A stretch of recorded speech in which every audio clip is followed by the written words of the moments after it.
Hi, Mommy. A little voice broke the hum of lunch-hour chatter inside Hope and Maple Diner, just off the old district in Savannah. Daniel Carter looked up from his half-empty coffee cup. His 5-year-old daughter, Aubrey, was pointing across the room, her small finger trembling with excitement. "Aubrey, that's not—" he started to say, but his word caught in his throat. Across the diner, balancing a tray of water glasses, was a woman. Not just any woman. Her. Same soft curls pulled behind one ear, same lopsided smile, same tired but kind eyes he used to wake up next to before the crash, before the funeral, before the urn, before he buried her memory in the lake where they first met. Daniel's breath caught in his chest.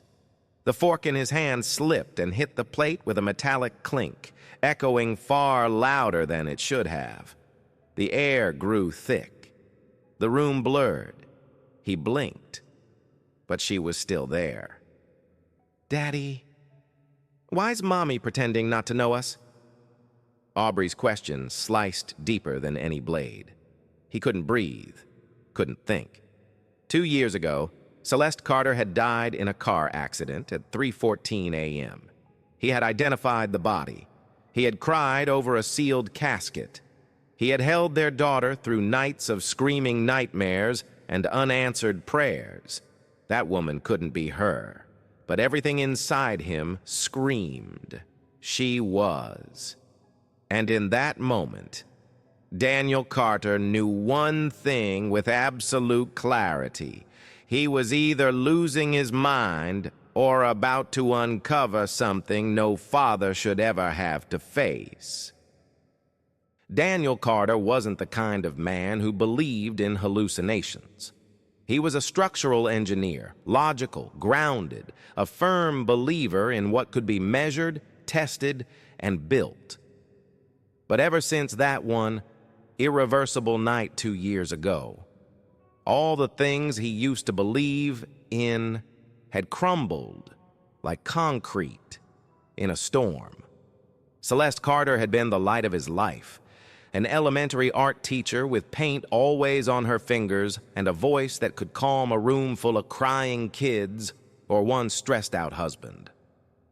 They met at a street art fair in Columbia, South Carolina, back when Daniel was still in college.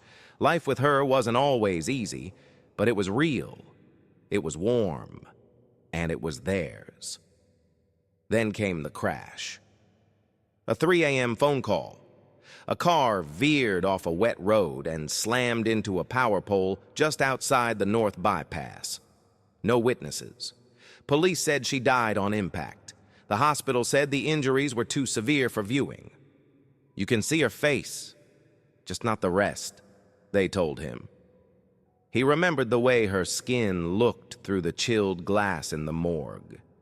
Pale, still, and then just ashes in a wooden box. He scattered them over Lake Montclair, the lake where he'd once asked her to marry him. After that, Daniel packed up what was left of their life and moved to Savannah, Georgia. Not because he was trying to forget her, but because Aubrey needed a father who could keep it together. Aubrey, now 5, was sharp, brighter than most kids her age, and intuitive in ways that sometimes startled even Daniel. She remembered everything: how her mother tied her hair, how she hummed before bed, the scent of her vanilla perfume. The kind of memories that sink deep, even when you're small. It was a Saturday morning. After her weekend art class, Daniel took her to their favorite diner, Hope and Maple, a cozy place on the corner with warm cinnamon waffles and soft jazz playing on the radio. It was part of their routine, a safe space, a new rhythm, until the waitress walked out. She wasn't just familiar.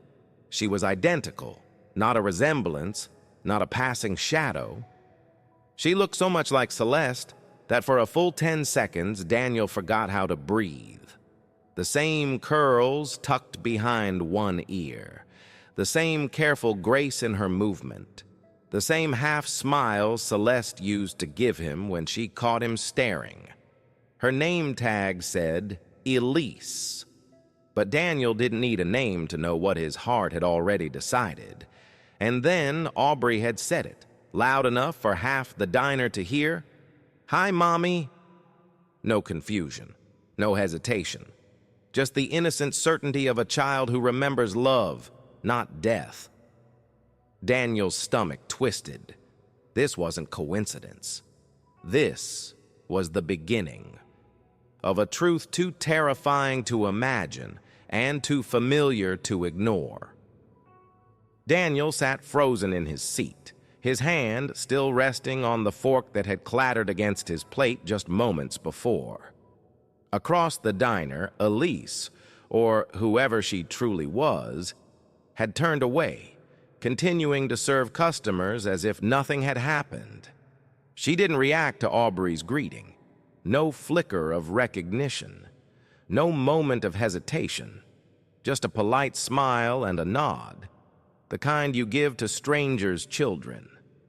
But to Daniel, it felt like a slap in the face, like watching a ghost walk by and refuse to acknowledge that it had ever been human.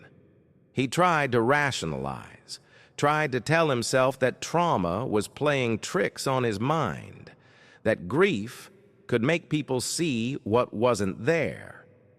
But then Aubrey tugged on his sleeve again and whispered, "Why is Mommy pretending, Daddy?"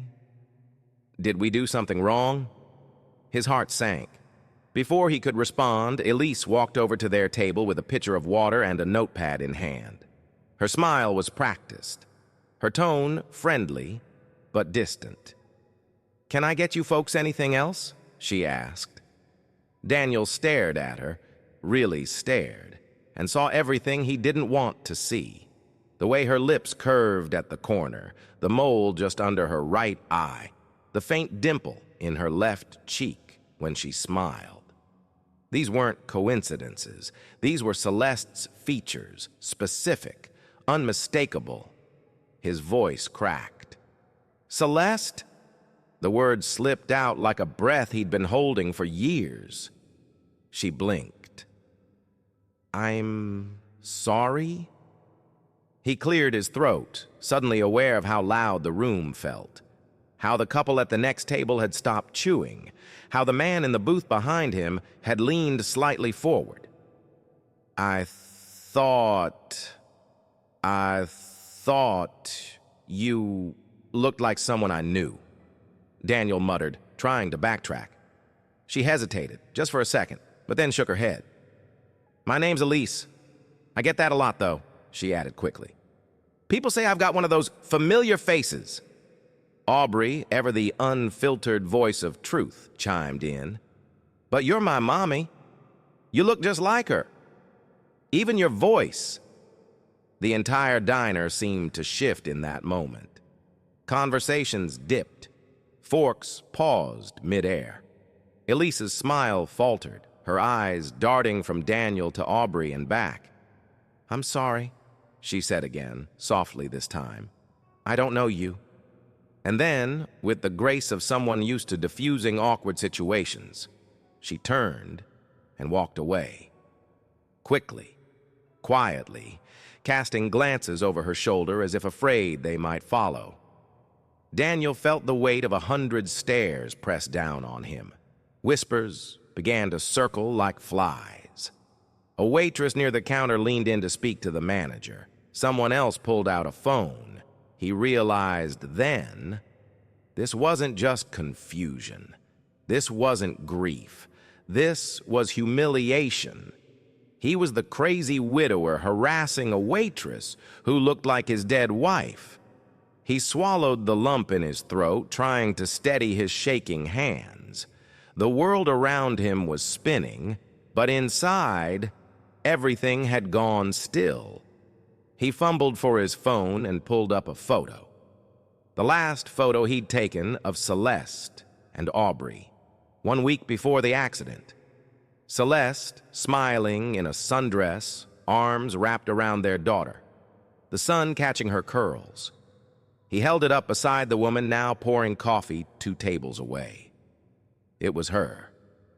Not a twin. Not a look-alike. Her. But she didn't remember. Or didn't want to. And Daniel, he couldn't scream, couldn't beg, couldn't demand answers in the middle of a crowded diner without looking like a man who'd lost his mind. So instead, he picked up his daughter, dropped a 20 on the table, and walked out, head low, heart in pieces. Behind him, Elise never looked back. Daniel didn't sleep that night. Not a minute. He lay awake in the small guest room across the hall from Aubrey's, door open, light dimmed, as if her quiet breathing could anchor him to some version of reality. But inside his mind, everything was unraveling. The waitress's face, her voice, that flicker of something, almost recognition, when she looked at him. It wasn't just coincidence. It wasn't grief. It wasn't hope. It was a glitch in the lie he had been forced to live, and he couldn't ignore it anymore. By 5:30 a.m., Daniel was downstairs in the kitchen, pouring black coffee and staring at his phone. There was only one person he could call, someone who owed him a favor, someone who had once needed Daniel's help when he was at his lowest, and someone who didn't ask questions. He scrolled past the usual names, past work colleagues, past the church group, until he found it. Miles Briggs, a former private investigator, sharp, paranoid, but reliable. Daniel had helped clear his name years ago during a wrongful tax audit when no one else would. Now it was time to call that favor in. The phone rang only once before it picked up. You calling me this early either means someone's dead or something's coming back from the dead. Daniel let out a short, humorless laugh. Maybe both. Miles didn't ask why, didn't push, just said, "Tell me everything," from the beginning. So Daniel did. He told him about the diner, about Elise, about how Aubrey recognized her without hesitation, about the photo, the identical features, the unmistakable details no stranger could replicate. Miles was silent for a beat. Then, "You're sure this isn't just, grief?" "I buried my wife, Miles," Daniel said quietly. "But I never buried that face, and now I've seen it again." That was all Miles needed. "Send me everything you have. Photo, location, her name, anything you've noticed." Daniel didn't have much. Just one blurry photo from his phone and the memory of the street the diner sat on. Weston and Maple. But it was enough. Within 24 hours, Miles had something. He called Daniel while Aubrey was at school. "She's clean," he said. "Too clean." What does that mean? It means there's no Elise Monroe in any tax filings, DMV records, or credit history before 2023.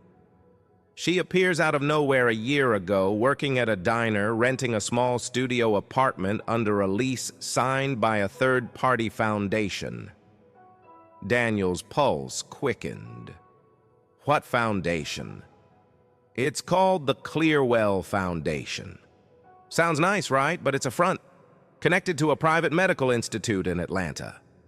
Daniel's heart stopped. He remembered that name. Celeste had once been treated for a rare autoimmune condition. The lead physician? Dr. Robert Linwood, director of the Clearwell Institute for Cognitive Rehabilitation, and suddenly the pieces started clicking. Celeste's mysterious condition, the rushed cremation, the sealed casket, the refusal to let him see her body for more than a few minutes. Was it possible that she hadn't died at all? Had she been taken? Was Elise just a new identity, manufactured by people with the power to erase a life and rewrite it?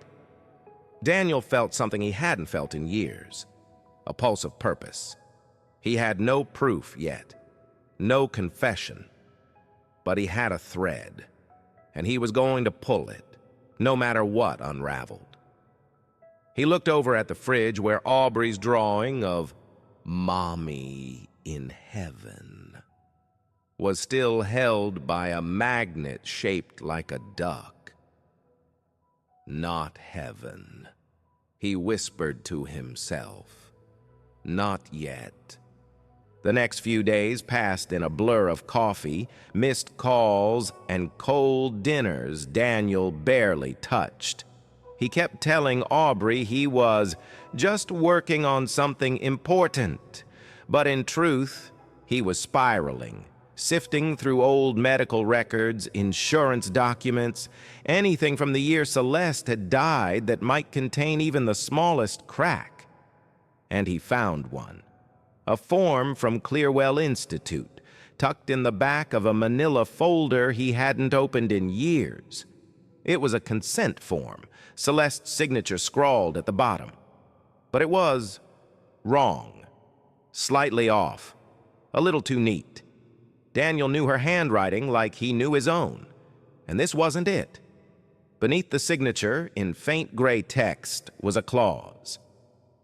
In the event of cognitive deterioration, the undersigned grants full authority to Dr. Robert Linwood and the Clearwell Institute to initiate experimental neuroidentity realignment protocols, including memory reconfiguration. Daniel sat back, heart pounding. Celeste never mentioned this. She never would have agreed to this, not without telling him, not without a fight. The phone buzzed. It was Miles again. I found something else, and you're not gonna like it. What now? Daniel asked, already exhausted. I traced the Clearwell Foundation's funding. You know who their primary benefactor is? Who? The Eversol Corporation. Defense contracts, government research, black budget stuff. The kind of people who don't want to show up in public hearings. Daniel's blood turned cold. Miles continued. They've been running something called Project Echo. It's not just about therapy. It's about identity erasure, psychological repurposing. For what? Daniel asked, though part of him already knew. Operatives, undercover programs, re-embedding trauma victims into society. But here's the kicker. They've been testing it on civilians, people with rare conditions, people nobody would question if they disappeared. Daniel couldn't breathe. You're saying Celeste was a test subject? I'm saying they needed someone with no political ties, no high-profile relatives, and just enough medical vulnerability to justify enrollment. Your wife fit the profile, and based on what I've seen, she's not the only one. Daniel stood up from his desk, fists clenched. He thought of the sealed casket, the doctor who rushed the cremation, the polite but firm funeral home staff who refused his request to view the body a second time. He remembered something else. At the funeral, a man he didn't recognize had lingered near the back. Sunglasses, gray suit, didn't speak to anyone. Disappeared before Daniel could ask who he was. Back then, he thought it was just someone from Celeste's teaching days. Now, he knew better. Miles wasn't done. I got eyes on her schedule. Elise, Celeste, has Thursdays off. Every Thursday, she takes a bus to a building registered as Clearwell Community Health. Looks like a clinic, but when I check their permit records, they don't file as a medical facility. They file as a research extension. Daniel's jaw tightened. They're still treating her. Looks that way. Daniel stared at the wall. On it hung a framed picture. Celeste holding newborn Aubrey, eyes half shut. exhausted but glowing. He remembered that day, the way she sang softly in recovery, her voice barely above a whisper, rocking their daughter in her arms. That wasn't a woman you could reprogram. That was a woman who loved deeply, remembered fiercely. So why didn't she remember now? Why did she look at him like he was just another stranger? Daniel picked up the photo, gripping it tightly. "I'm going to that clinic," he said. "I figured you'd say that," Miles replied. "And I'll be right behind you. But Daniel..." "What?" "This is bigger than just your wife. I think what you're about to walk into, it's not just a lie. It's a system." Daniel didn't flinch. "Then let's burn it down." Thursday night. Rain fell in sheets across Savannah, coating the sidewalks in silver. The streetlights flickered as Daniel parked across from the low, unmarked brick building with one small sign, Clearwell Community Health. He sat in silence, watching through the windshield. At exactly 7:47 p.m., a black sedan pulled up. A tall man stepped out, white coat, umbrella, clipboard. Dr. Robert Linwood. Daniel's grip tightened around the steering wheel. In the back seat, Miles adjusted the zoom lens on his camera, already recording. "Same time every week," he whispered. "She's here. You ready?" Daniel didn't answer. He just nodded. 10 minutes passed. Enough time for Linwood to begin whatever treatment they were administering. Then Daniel stepped out into the rain, hoodie pulled low, camera clipped to his belt. Miles followed, a second camera rolling. Inside, the clinic was quiet, too quiet. The receptionist had left early, Miles knew from previous stakeouts, and the outer hallway lights were dimmed. They moved fast, silent, heartbeats echoing off the tile. At the far end of the corridor, under a faint blue light, a single door stood ajar. Daniel pushed it open. And there she was, Celeste, strapped into a reclined chair, eyes half closed, pulse monitor beeping slowly beside her. A thin fourth line ran from her arm to a machine glowing with soft blue light. Dr. Linwood stood beside her, adjusting a syringe. A second man stood at the console, a sharp-suited executive Daniel recognized instantly. Martin Griggs, CEO of Eversol Defense, Clearwell's shadow funder. Griggs turned after the door swung open, his face drained of color. "What the hell?" Daniel raised the camera, steady as steel. "We're live," Miles said. "Streaming to 3 media outlets and the state attorney's office, so be careful what you say next." Dr. Linwood froze. "This isn't what it looks like," he began. Daniel stepped closer. "She's my wife." "No, she's not," Linwood shot back. "Her name is Elise now. She's stable. She's happy." "She doesn't remember her daughter," Daniel said, voice cracking. "You call that happy?" Griggs tried to interject. "Mr. Carter, you don't understand the potential here." "No, you don't," Daniel snapped. "You don't understand what it's like to bury someone who was never dead. To raise a child who thinks her mother is a ghost." Celeste stirred in the chair. The sound of Daniel's voice, his real voice, cut through the haze. He stepped forward, reaching into his pocket. He pulled out a crumpled drawing, Aubrey's. "This is from your daughter," he whispered. "She misses you." Celeste blinked, her lips parted, barely audible. "Aubrey?" Linwood panicked, reaching for the IV drip, but Miles moved faster. "Don't!" he warned, pointing the camera directly at his hands. "We've got enough to shut this whole place down." Sirens echoed outside, louder, closer. Blue and red lights flashed through the blinds. Daniel knelt beside Celeste, gripping her hand. "It's me," he said softly. "It's Daniel." I never stopped looking. She looked at him, really looked, and for the first time in years, something shifted behind her eyes. A flicker, a memory, a heartbeat. I remember the lake," she murmured, "where you asked me to marry you." That was all Daniel needed.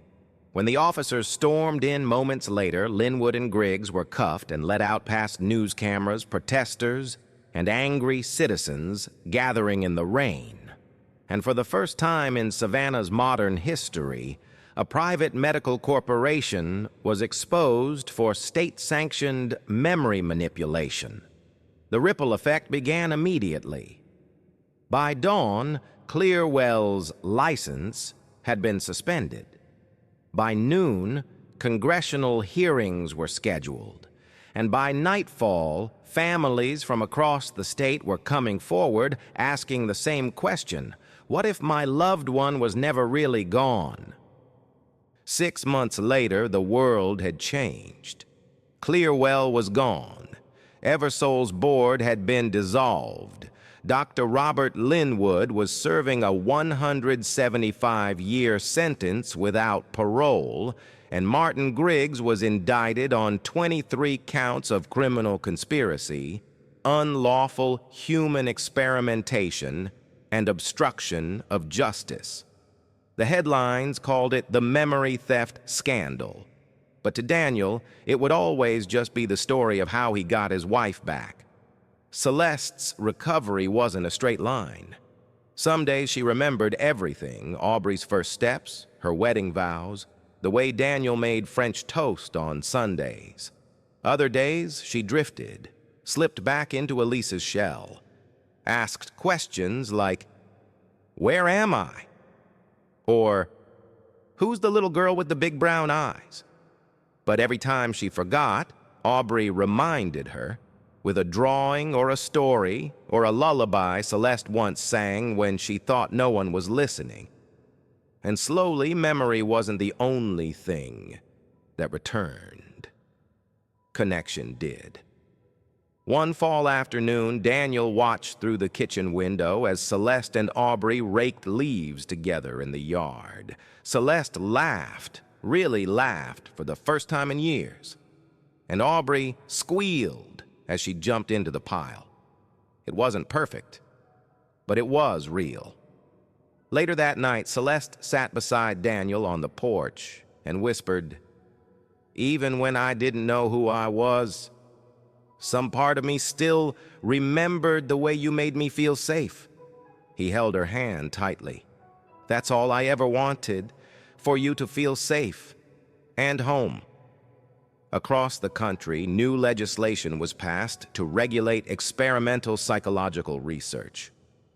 A federal task force was created to reinvestigate hundreds of closed death cases tied to memory institutes. And a growing number of families were reunited with loved ones they thought they had lost forever.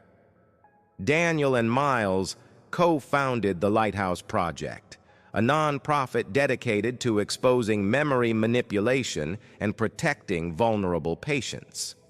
They partnered with doctors, lawyers, and survivors like Celeste, who in time chose to speak publicly about her experience. But there was one moment Daniel would never forget. It was the night Aubrey walked up to her mom, holding a crayon drawing of the three of them. And Celeste, without hesitation, said, "That's Daddy. That's unamos yui. And no by the andide sassay." How we made Aubrey beamed. "You remember?" Celeste smiled and touched her daughter's face. "I never truly forgot." Final message to viewers. Sometimes the people we love get lost in memory and pain, in systems designed to erase them. But love, real love, leaves a mark that even science can't erase. So if something feels wrong, trust your gut. Ask questions.